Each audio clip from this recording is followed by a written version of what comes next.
Hi everybody, it's Dr. Kirk again. Today we are talking about absolute values. So let's get into it and take a look at some of these examples.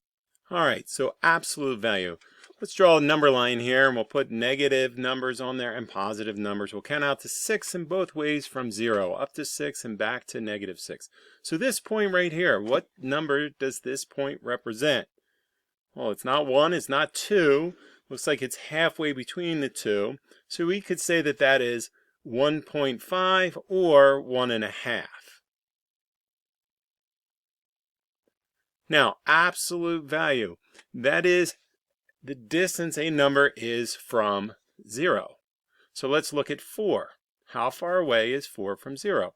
So the absolute value of 4 is written like this. We put these two vertical lines next to the number, and we figure out the distance from 0 4 is. And how far is that? It's 1, 2, 3, 4 steps away. So we would say the absolute value of 4 equals 4. Evaluate these absolute values on your own.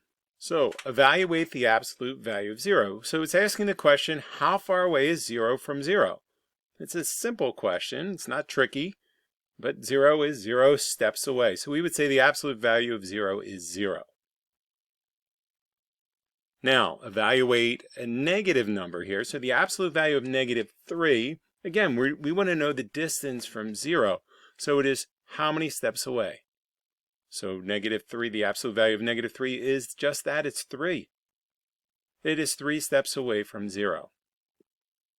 So an absolute value of a positive number equals that number.